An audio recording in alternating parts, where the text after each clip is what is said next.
So hi, I'm Rubaiya, and by looking at me, you can tell that I'm a South Asian woman. I'm from Bangladesh,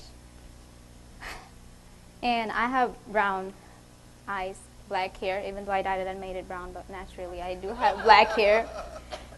And English is my second language, and this is my identity. So I have a question for all of you. Am I so different from you? Are differences even real, or they're not real?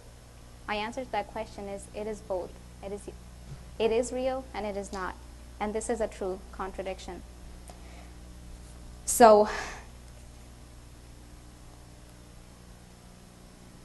why I came to America? Absolutely to make my future better, education and all that good stuff. But it doesn't mean that I want anyone to treat me differently for the way I look, the way I dress, or even my race and religion. It is hard because the environment I moved from here, it was totally different. Everything is different, the culture, everything.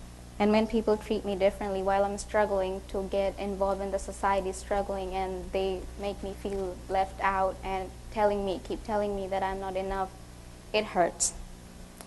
And we do judge people. And I don't think that putting other people down makes you go higher anyways, because I know it is human nature. We can't really help it. I am here standing judging the people who judge others, right? But this is not right. But I think this needs to be talked out today. So I want to start from my journey. So I was born in May 1998, the capital city of Bangladesh. Okay, I'm not going that far to 1998. That was a long time ago. But in general, life in Bangladesh for me was pretty amazing. I had my family, my friends, people who loved me for who I was. And I had friends. And everywhere I looked, people looked like me. I never had to think about differences, race. What is race? What is identity markers? And for the most part, I didn't have to think about religion too, because 89% of us are Muslims. And I came here on July 2014, so it's been about 2 years, not that long. And I was definitely asked by my parents if I wanted to come, and I say yes, I do, because I want freedom of speaking my mind. But it doesn't mean that I didn't have freedom in Bangladesh, but I did. But I just wanted to live my life by my own a bit, so I came here. And now when I talk to my friends on Facebook, they say one thing all the time, that Rubaiya, you live in heaven.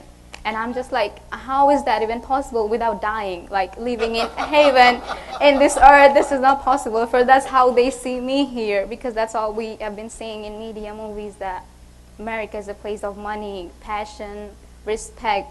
People are rich, mostly money, so they think, yeah, I'm in heaven. But they don't know the struggle of mine every day, and the struggle of mine trying to fit in the society. And in this heaven, I went through depression a few months ago. It was last year. I needed even counseling from my guidance and the trusted adults in this building, because I felt broke. I just felt left out. I wasn't enough. People made me think that was it. I wasn't enough. And looking back now, where I used to be 2 years ago, I don't find anything that I used to be in myself. I changed. I completely changed. Even though the first time my teacher saw me, and when I go to them, they always tell me that, Rubaiya, you were like a complete different person. We don't recognize you anymore, because the first day you came in, we thought you were shy, you were scared. I was shy, scared, less confident about myself. But I changed myself, because I thought I need to change myself. Here is the place that I need to focus on myself and represent me. If I was scared, I was shy, I was less confident, people will just put me down more and more. So I changed. And this change was something that I wanted in me. And this change was something I wanted in me for good, forever.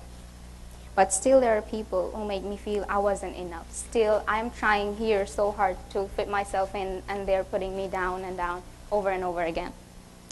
So I want to share some stories that I have experienced.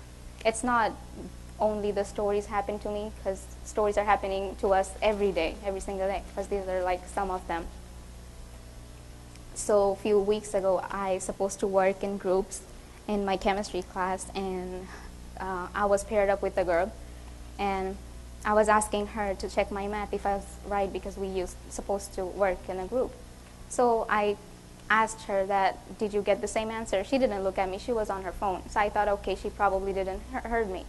So I asked her again. Now she put her phone down, but she was looking around the room and she didn't look at me. And I just said, excuse me, I'm talking to you. And she didn't even look at me for once. I know she can't hear me. She was right in front of me. Even if I don't make any sound, she will still can't hear me. But she just didn't look at me. And I just quit.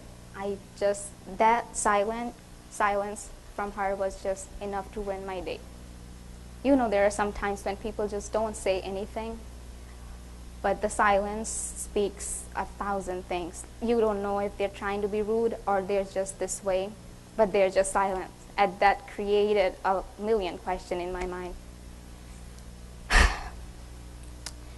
So, and another day, that was a funny one.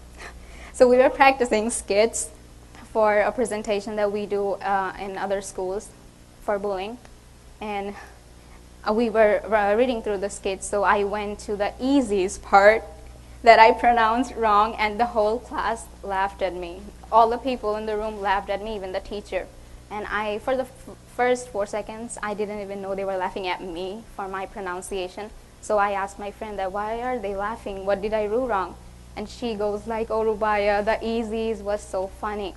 And probably I'm still spelling it wrong, pronouncing it wrong, but sorry, Kani, your brand's name is just way too hard to pronounce. I'm sorry.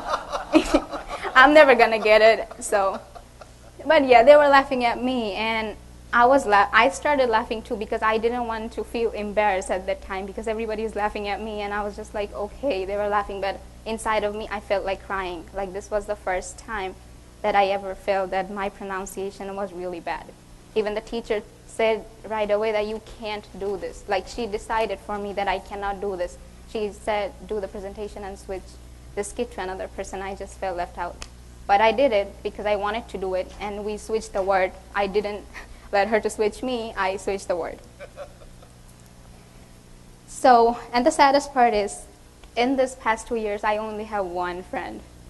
And she's sitting right in front of me right now. But it's not like that I don't have any people to talk to. It's just, or I'm a boring person. I'm not.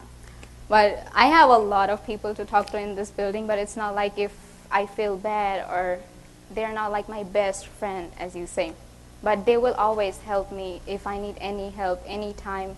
They always help me, but they don't just tell me that, oh, join lunch today with us. Or some of them don't even say hi to me in the hallway. They will just help me and leave.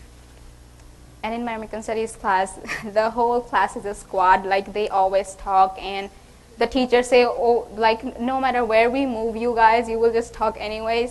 And then I feel that I actually don't belong to that squad because the first day I walked in that class, we have 40 people in that room, and I was like, wow, I actually don't know anyone, how I'm going to survive. And after the whole entire year, I still walk into that room and be like, oh, wow, I still don't know anyone in that class.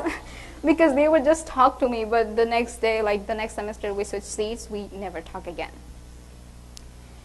So I want everyone here to think that if you were to move to another country for the rest of your life, that nobody speaks your language, nobody belongs from your culture. Just supposedly you move to China, like you're not ever coming back to United States, or probably will visit, but nobody understands what you speak. Nobody understands your language. You're struggling hard to fit in the society, and there's nobody to take you in.